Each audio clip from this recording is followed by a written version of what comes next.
All right, happy first day of e-learning. So I was thinking about it and I made a couple decisions, and today I want our first day just to be a recap of Thursday and Friday of last week. So I wasn't here Friday, obviously, and Mr. Beiersdorf was nice enough to teach you guys the tangent lesson. But when I went to go check in your homework, there are a couple of you that seem to have struggled on the night before homework, where you got to find angles and arcs. So what I wanted to do really quickly is just do a problem similar to the one that Mr. Beiersdorf did. And then I also want to do a problem similar to the ones that we did on Thursday. So if you struggled with neither of those and you're like, yep, I got both those lessons, then you can go ahead and move on to today's homework, which is 9 homework 4, and then submit it when you're done. It's due by 1 p.m. tomorrow. It's up to you, but I think that you should just watch this. I'll be pretty quick. Okay? All right, so this first problem here, this is what Mr. Beiersdorf taught you on Friday. It says, in the diagram below, line AB is tangent to the circle at point A. So as soon as I see that, I'm going to stop reading right now for just a second. As soon as I see that, I know that a tangent line and a radius, because I see both of those, always are perpendicular. So I'm going to go ahead and put in my right angle there. So I know that I have a right triangle. So now it says find the requested information. If necessary, round to the nearest tenth.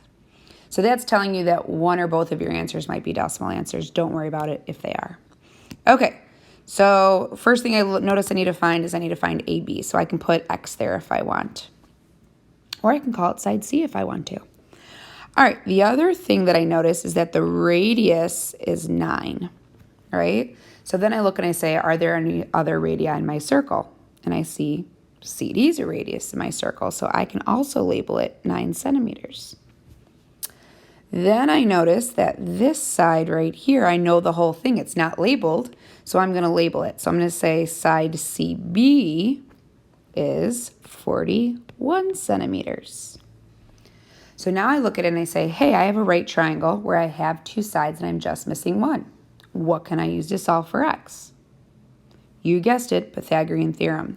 So now I'm going to use Pythagorean Theorem. Leg squared plus leg squared, X squared plus 9 squared, it doesn't matter which one of those is first, equals 41 squared. X squared plus 81 is equal to 41 squared, 1681.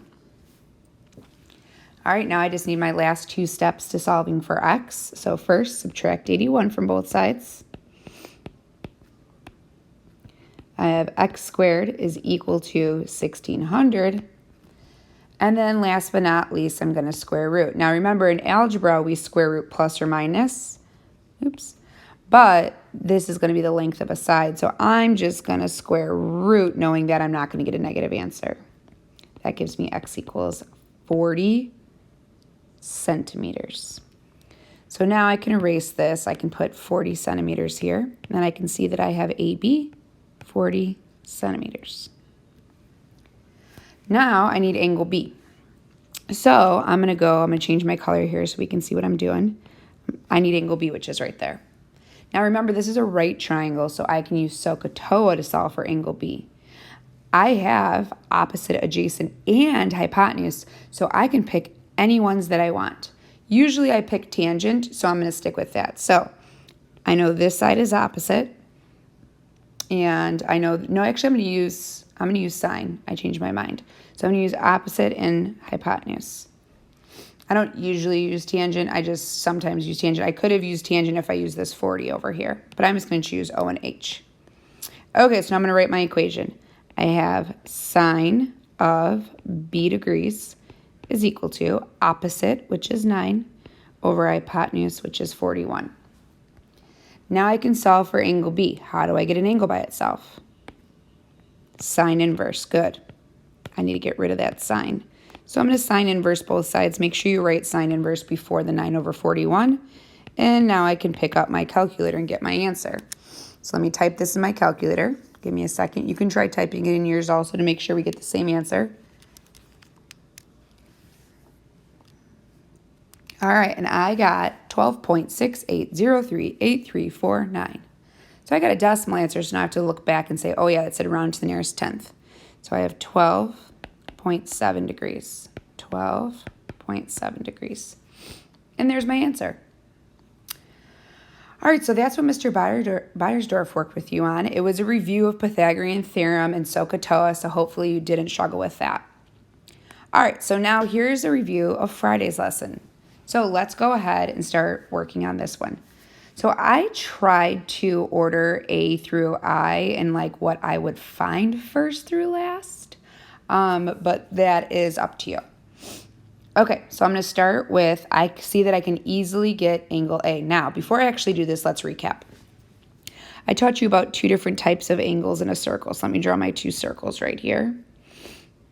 I taught you about a central angle and an inscribed angle. So central angles are where the vertex is the center. So if this is x degrees, then this is x degrees. So in other words, with a central angle, the angle is equal to the arc measure. This is an angle sign, in case you're wondering what. On an inscribed angle, the vertex is on the circle. So here's an example of what an inscribed angle could look like. And I'll call this A, and I'll call this B right here. So now A is not equal to B. The measure of the angle is half the measure of the arc. So the angle is equal to half the measure of the arc. So for example, if the arc was 100, half of 100 is 50, that makes the angle 50. Or if I knew the angle was 25, I can get the arc by doubling it, so the arc is 50. Okay, so now back to our problem. All right, so looking at arc A right here, I know it's made by this central angle. Ooh, that was not a good trace, but you know what I mean, okay? All right, so they are equivalent. So I'm going to say A is 54. Notice I'm writing over the A because I might need that later. So I'm going to put 54 here and keep A drawn over. All right, next, I said I'm going to find B next, right? I said I'm going to try to do it in alphabetical order. If I don't know something, I can skip it. So if you look at where B is, it's right here. No angle makes it, but if you look at that 42-degree angle right here, it makes this arc. So that angle that's 42 degrees is an inscribed angle. If I double it, I get 84 degrees. So I know that this arc right here is 84 degrees. Now that 54 is already taking up some of it, so if I subtract the 54 that's already being used, I have 30 degrees left. So I know that arc B is 30 degrees.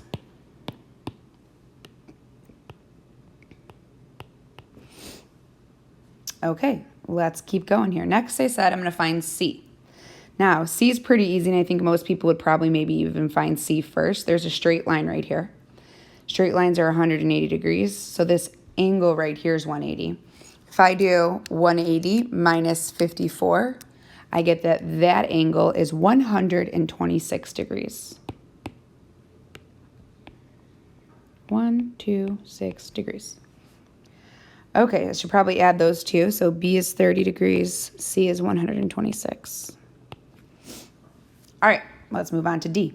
So if you look at D, once again, it's very similar to how we got B. D is part of this arc right here, which is made by angle, formerly angle C, now 126 degrees. So since it's a central angle, I know that whole arc is 126 degrees. But remember, this 30 degrees is being used already. So if I do 126 minus 30, I get 96 degrees. So now I know that arc D is 96 degrees.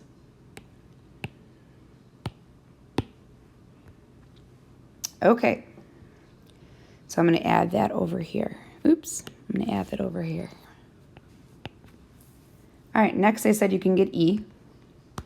E, once again, could be one of the first things you got. E is a central angle, and we already know it's arc. So I can say E is 89 degrees. Come on. E is 89 degrees. All right, next I can get F. Once again, I can look at it as the last angle left in the circle. So I can add all of these and subtract it from 360. Or I can say, hey, that's a semicircle. That's a straight line right there also. 180 minus 89 is 91 degrees. So now I know F is 91 degrees.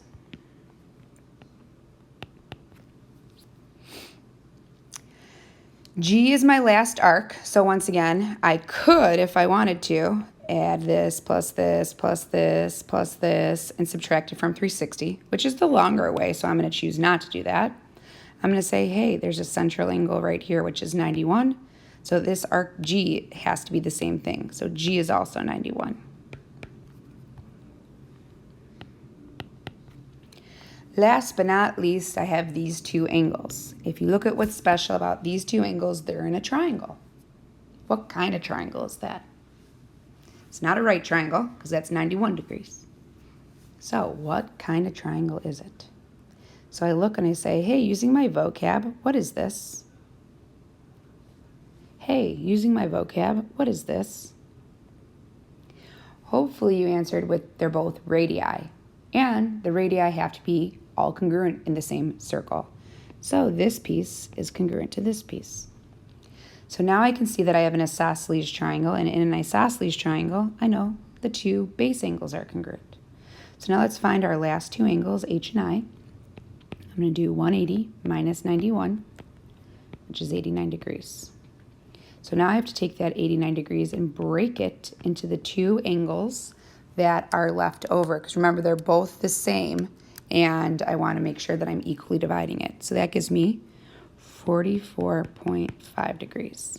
So 44.5 degrees, 44.5 degrees. 44.5 degrees, 44.5 degrees. So hopefully that makes you feel a little bit better about the past 2 days. If at any point throughout the next couple days lessons, if you're like, I got this, and you realize you can rewind, you can fast forward if you need to hear something again, okay? All right, I'll talk to you.